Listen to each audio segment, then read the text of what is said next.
Chen Yo-woon opens the door and enters Guard Jang's room, scanning the surroundings. He observes that Guard Jang's items are still present, and there's no apparent reason for him to have left at midnight. Upon closer inspection, he notices a lack of warmth in the room, suggesting it has been empty for about 3 or 4 days. He considers that if Guard Jang had been kidnapped, there might have been traces of a struggle, but there are none, indicating the culprits are skilled professionals. Realizing he won't find anything with just his eyes, he instructs Nano Machine to scan the entire house and yard for any signs of intrusion or a fight. Nano Machine acknowledges the command, stating it will scan all areas within the user's vision. After a while, Nano Machine announces, scans completely, and displays augmented reality in the user's vision. Chen Yo-woon notices a mark and walks toward it, thinking it resembles a faint sword mark, more akin to the mark of a Kai sword. He reflects that it's difficult to discern much from just this mark, wishing there were indications of a specific technique. He confirms that this is a sword mark and questions if it implies that Guard Jang was ambushed. Meanwhile, Go Wang-hul observes that he has never seen the Liege hold back so much, likening it to a volcano on the brink of explosion. He attributes this reaction to Chen Yo-woon's previous statement about Guard Jang being like a father to him. Baek-gi approaches and suggests that if it's a sword mark, it narrows things down. He notes that among the 6 main clans, the ones primarily utilizing the sword are the Sword Clan, the Dark Clan, and the Sound Clan. Chen Yo-woon contemplates which clan could be responsible, considering all 3 as likely suspects. He ponders whether to eliminate the Dark Clan from the list, since they would be preoccupied with the other 4 clans currently. However, he hesitates, thinking that if they are conniving, they might have orchestrated the situation as a distraction. Hyobong suggests searching all the suspicious clans, noting that from what he has heard, all the council elders of the main clans are currently absent, making them vulnerable to infiltration. Sa Ma-chak disagrees, stating that it won't be easy, emphasizing that even without their leaders, the main clans are formidable. He elaborates that even the Flying Phantom clan, as an elite clan outside the 6 main clans, had formidable martial artists respond swiftly to intrusions. Additionally, he points out that even if they did manage to infiltrate, searching the entire manor would be impossible.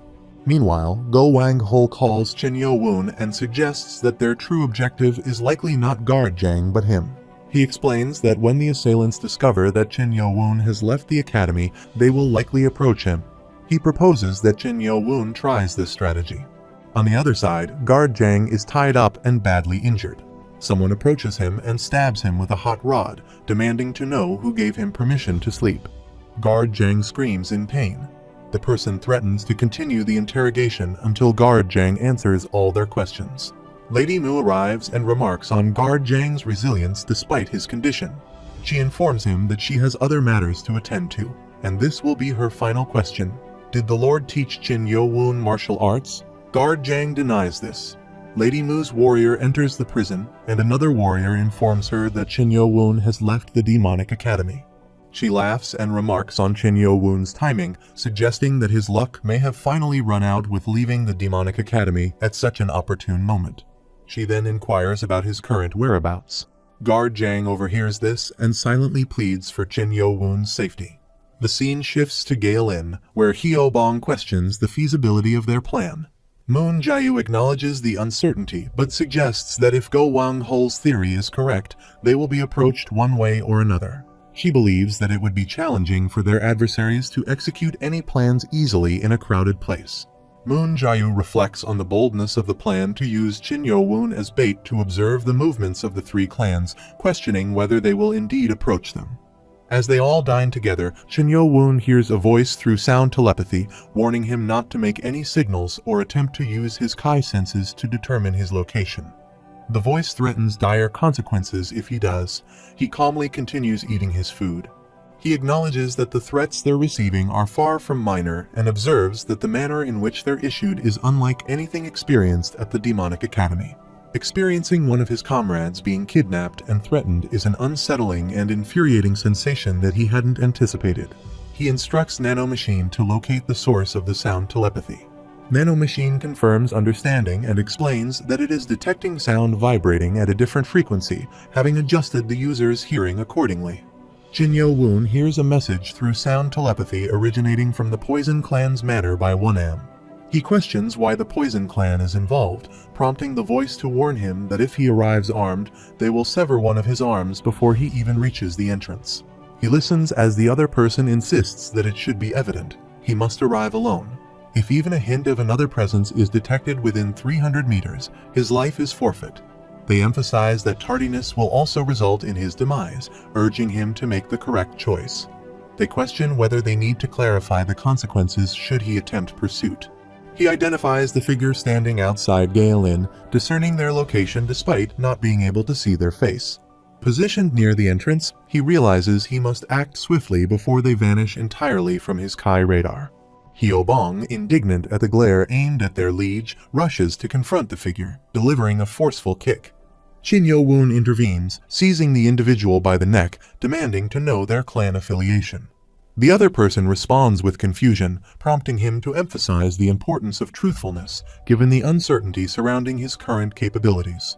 The individual becomes scared and angry as Chin Yo-woon throws him to the ground. Another person inquires if these individuals are the culprits. Chin Yo-woon denies this, stating he doesn't believe so, but with the crowd gathering, they should apprehend these individuals and depart.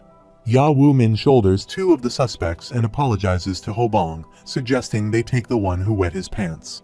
The scene shifts to the south side of the heavenly demonic cult's castle, specifically Chin Yo-woon's house. They bring the suspects here and question them. One claims they were hired to watch him. Chin Yo-woon asks what the person who hired them looked like.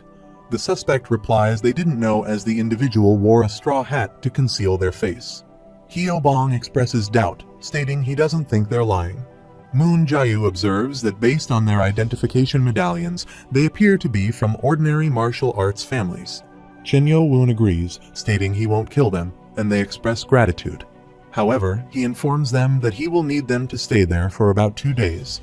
They inquire what he means, and he renders them unconscious, instructing others to bind and lock them up inside the storage. They comply and take the individuals away. Chin Yo-woon realizes he will have to wait until everyone returns to gather more information. He notes that the three were expected to return around 6 am, and the first one back is Go Wang-hul, who had been spying on the movements of the Sound Clan. Go Wang-hul reports seeing people coming and going from the direction of the Sound Clan, but nothing particularly noteworthy inside. Chin Yo-woon inquires whether he has seen anyone wearing a straw hat, to which he denies and states that no one fitting that description was present. He suggests that it is probable that either the Dark Clan or the Sword Clan is involved, and they will need to wait until Beak-gi and Sama Chak return to determine which clan is responsible. Chin Yo-woon observes that it has been over an hour since the agreed-upon time and asks if they are excessively late. He expresses a sense of foreboding, while Chin Yo-woon wonders if something has happened to them. On the other side, Lady Mu sits at her place, sipping tea, as the old man arrives, bringing in Beak-gi in an unconscious state. He confirms that they found him hiding near the Sword Clan's manor, remarking that the young man was quite resistant. Another warrior adds that despite being only 20 years old, he is a skilled master, admitting his own failure to apprehend him without the assistance of their fellow warrior. She reassures him, saying that it's all right. He has successfully completed his mission. She notices his confused expression, wondering which clan captured his guard. The warrior reflects that he has been serving her for almost 20 years, yet she still instills fear in him. He believes she discerned his trap as soon as she learned that he had exposed himself openly. He acknowledges that if she hadn't personally chosen to marry the Lord, she might have risen to become the next leader of the Dark Clan. She inquires about the origin of the young man. The old man informs her that he is identified as Beak-gi of the Gentle Kick clan. Surprised, she asks if he is from the Gentle Kick clan, indicating that he must be from an elite lineage to have a subordinate like him. She concludes that he must have undergone rigorous training within the demonic academy. The warrior inquires about the individual and asks what should be done with him. She questions the reason behind his inquiry. He explains that the person appears to be the son of the 9th Council Elder and claims affiliation with the Nihility clan. She queries the meaning of the Nihility clan and asks if he is Sir Sa-ma Yui's son. She reflects that he has even managed to secure an alliance with the Nihility clan and possesses the Lock of People, making him a significant threat. She contemplates that if she doesn't eliminate him while the Lord is away, he could become a serious problem in the future.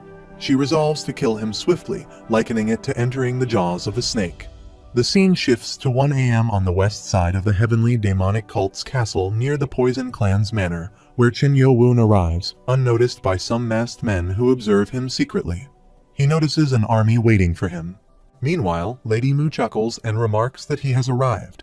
He gazes at them and perceives their unwavering determination. He senses at least 200 people with his Kai radar and reflects that they wouldn't have made such elaborate preparations if they weren't serious, noting their terrifying presence. She declares that they finally meet and beckons him to come closer. He reflects that he is finally encountering her again.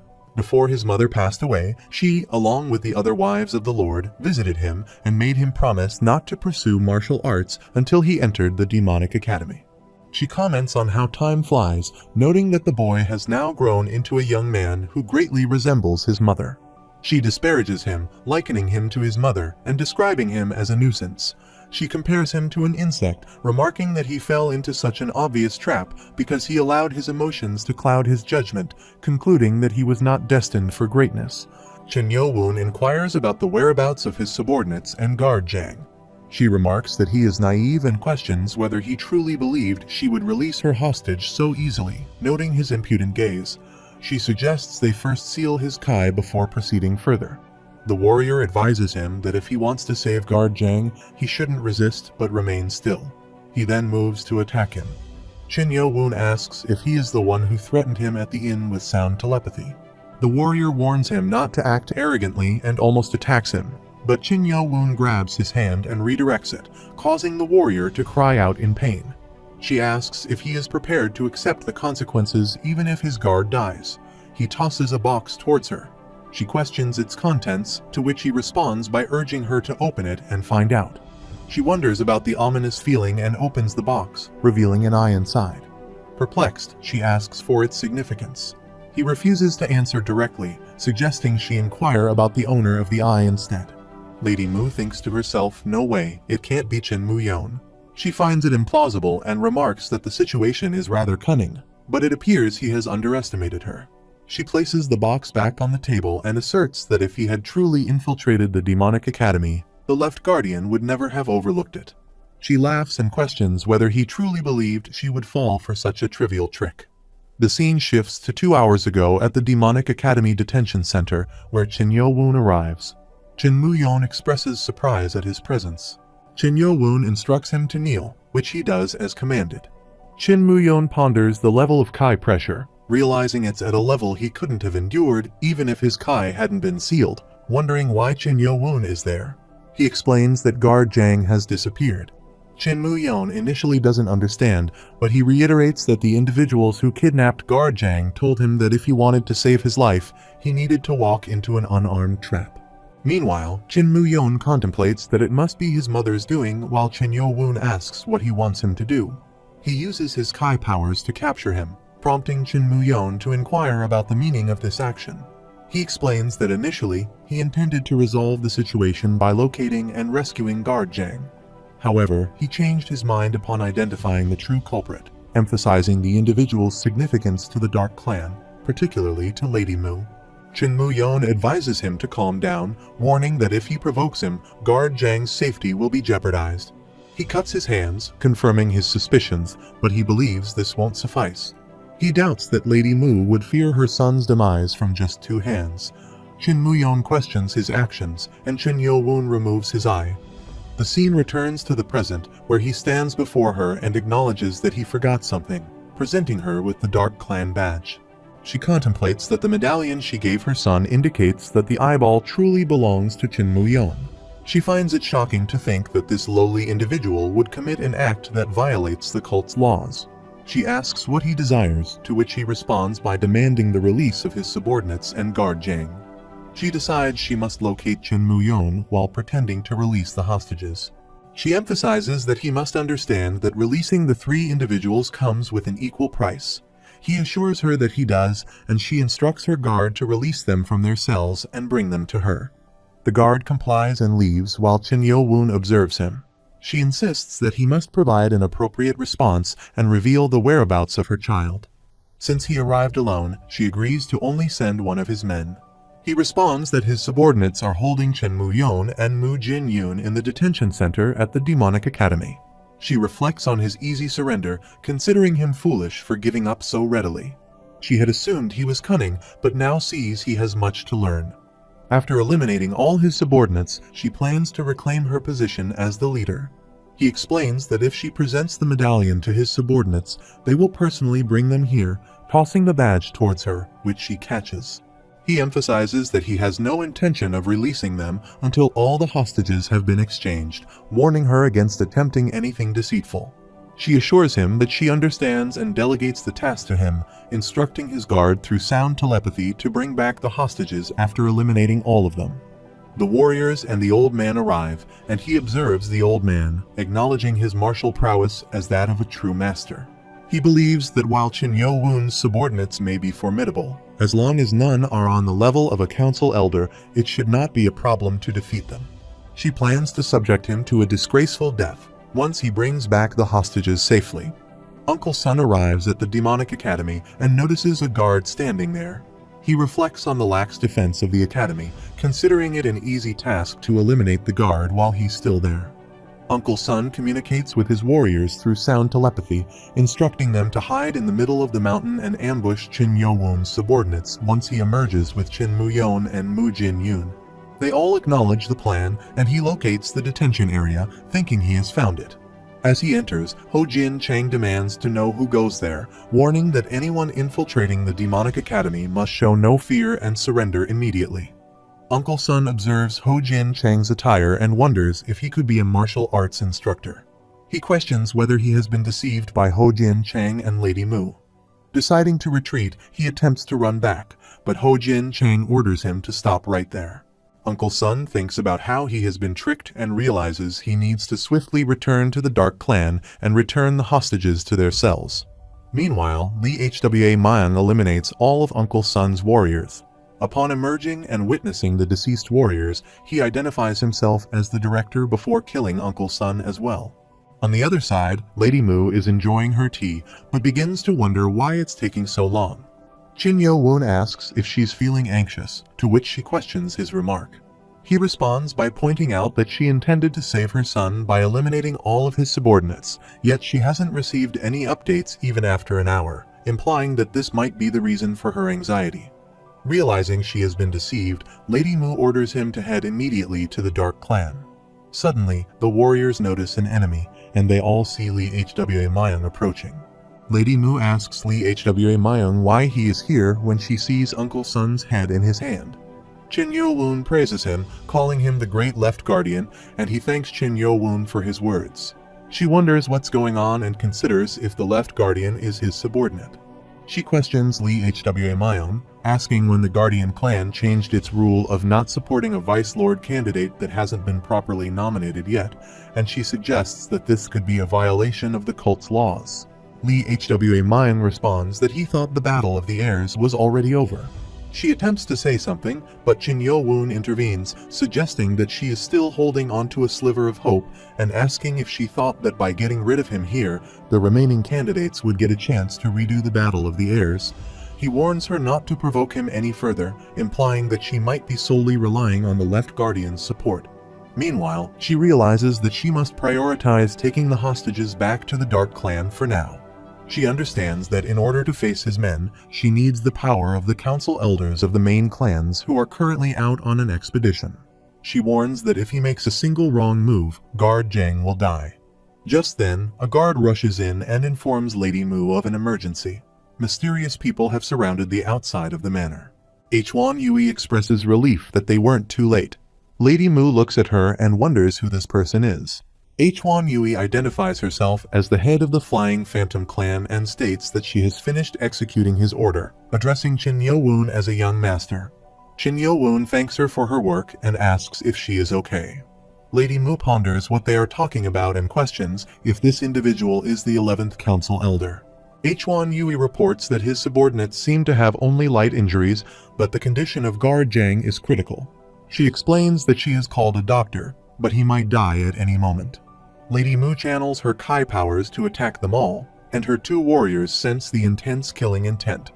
One of them remarks that it feels like it's crushing his heart. Lady Mu reflects on how she managed to get the Flying Phantom clan to serve him, surpassing her expectations. She wonders if she truly lost to this lowly rascal. She refuses to accept that, especially after everything she did to elevate the Dark Clan to the top position in the cult. Moon Jae-yu arrives with Chin Mu-yeon and Mu Jin-yoon and warns Lady Mu that if she doesn't back away immediately, she can bid farewell to their lives. She drops her hat on the ground and shouts at Chin Mu-yeon, to which he replies, "Mother, she has brought shame upon them," while Mu Jin-yoon also looks at her. She sits on her knees in front of Chin Yo-woon while Chin Mu-yeon calls out to her. She bows down and admits defeat. She addresses young master Chin Yo-woon, stating that she will acknowledge him as the Vice Lord and pleads for mercy to release her child and the warriors of their clan. Chin Mu-yeon questions her decision and tries to communicate with her through sound telepathy to stop. She urges him not to dwell on the humiliation and suggests focusing on surviving to see another day. She proposes that they can easily repay him once his uncle's son returns. Additionally, she declares that if it means saving his life, she will happily bow down to him thousands of times, emphasizing that if he truly cares about his mother, he should keep his mouth shut. She pleads with them, emphasizing their clan's commitment to never bring harm to young master Chin Yo-woon and implores for mercy. He descends the stairs and instructs Go Wang-hul to release Chin Mu-yeon, who then grabs hold of him, questioning his intentions. Lee Hwa Ming wonders if this is the extent of their efforts, considering it may already be a significant accomplishment, but he speculates whether the woman known as the Lady of Steel will tolerate such humiliation. Chin Yo-woon commands Go Wang-hul to release him and step aside. Lady Mu observes the unfolding events, thinking her plan has succeeded, while Chin Yo-woon questions whether she seeks forgiveness merely by bowing her head. She rises, refusing to bow, as Chin Yo-woon swiftly dispatches Chin Mu-yeon and Mu Jin-yoon in a single blow, slicing them into pieces. Lady Mu rushes to their aid, but she cannot save them. She collapses near the head of Chin Mu-yeon, lamenting that this cannot be happening, as she clutches his head and weeps bitterly. Chin Yo-woon inquires if she is truly experiencing pain, remarking that the agony he felt in the past now resides within her. Her warriors rush forward, condemning his actions against their young master.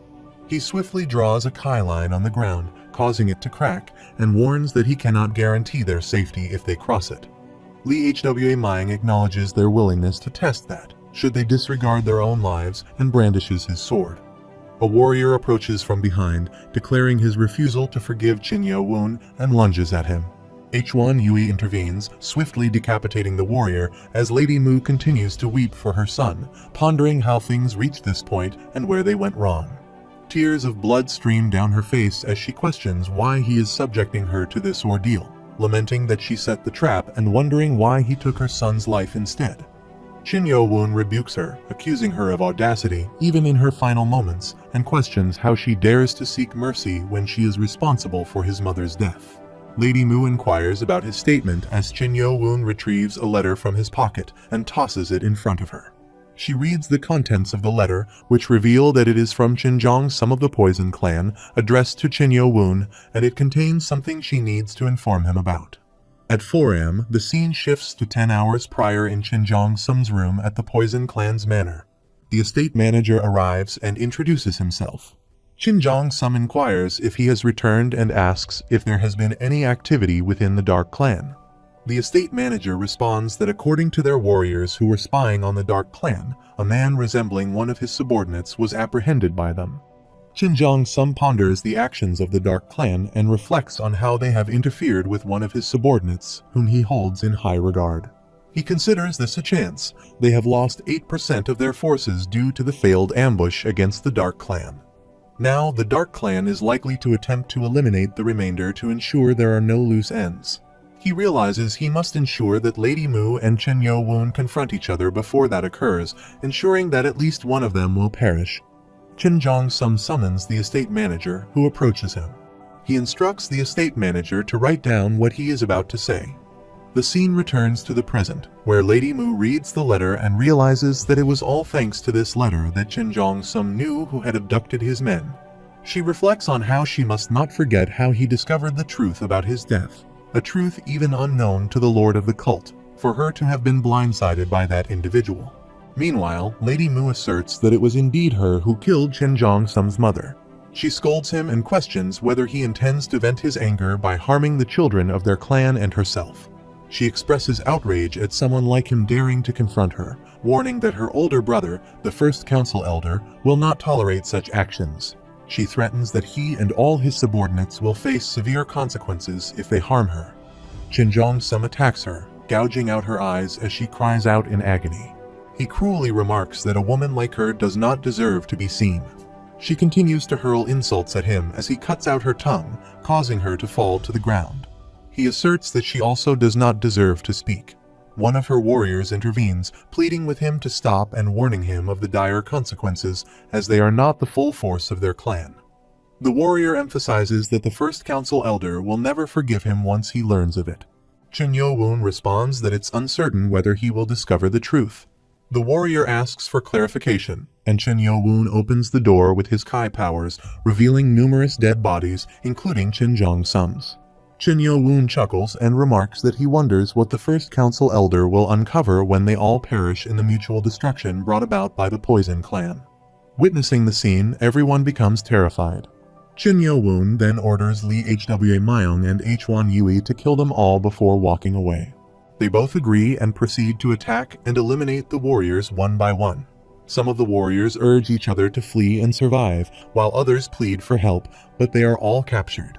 Lady Mu laments the agony her warriors are enduring as Chen Yo-woon approaches her, pressing his forehead against hers, and taunts her that she will suffer once the screams subside before verbally abusing her.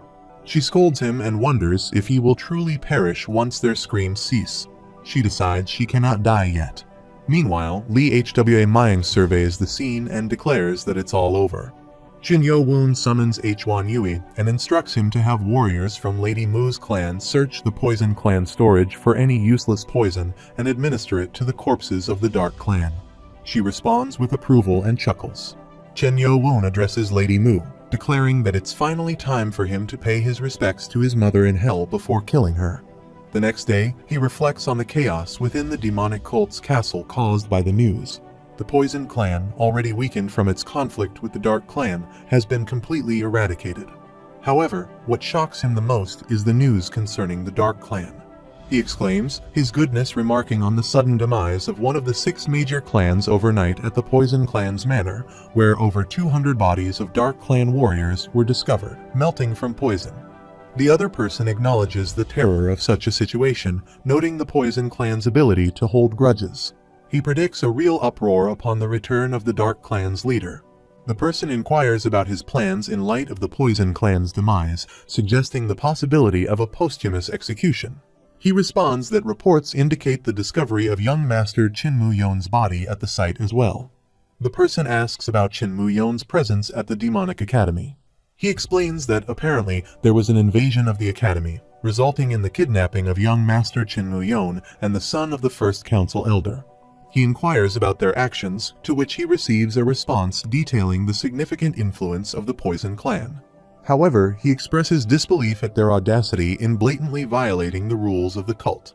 He explains that some instructors managed to apprehend a few of them, but this place is descending into chaos with the Lord absent.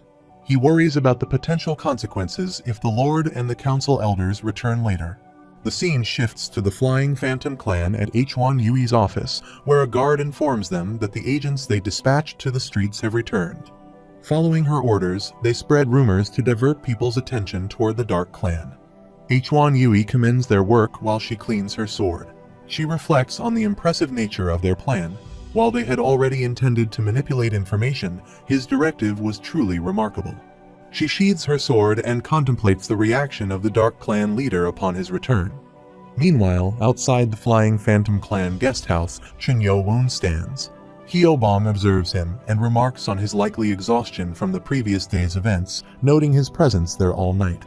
Go Wang-hul comments on their leader's unprecedented distress, while Moon Jae-yu also looks towards him. As the door to the guest room opens, Dr. Beek emerges, expressing his fatigue. Upon spotting Chen Yo-woon, he asks if he has been waiting there the entire time. He then inquires about Gar Zhang's well-being. Dr. Beek believes that this is why the Left Guardian personally asked him to take good care of him, and he believes he doesn't usually display much emotion. Still, this individual is important enough for Council Elder Chen Yo-woon to react in such a manner. He states that it is difficult to say, but with all of his teeth extracted, he might have to consume only gruel and porridge for the remainder of his life. Chin Yo-woon becomes excited and assures him not to worry about that, expressing that he will endure, showcasing an iron will. His subordinates kneel before him, with Go Wang-hul extending congratulations, while Hyo-bong expresses happiness for him, mentioning that he was concerned about him throughout the night. Dr. Beek mentions that the patient does require rest, suggesting a change of location for discussion. Go Wang-hul and Hyo-bong apologize, suggesting to Chin Yo-woon that he should also rest. Go Wang-hul suggests that he may take a break, as Guard Jang will recover as long as he receives rest and treatment for some time. Hyo-bong agrees, stating that he hasn't slept all night. He responds that he doubts he will have the time for that. Chin Yo-woon states that, according to Council Elder Hwan Yui, the Lord will soon return to the cult, and before that happens, he needs to secure 2 more witnesses.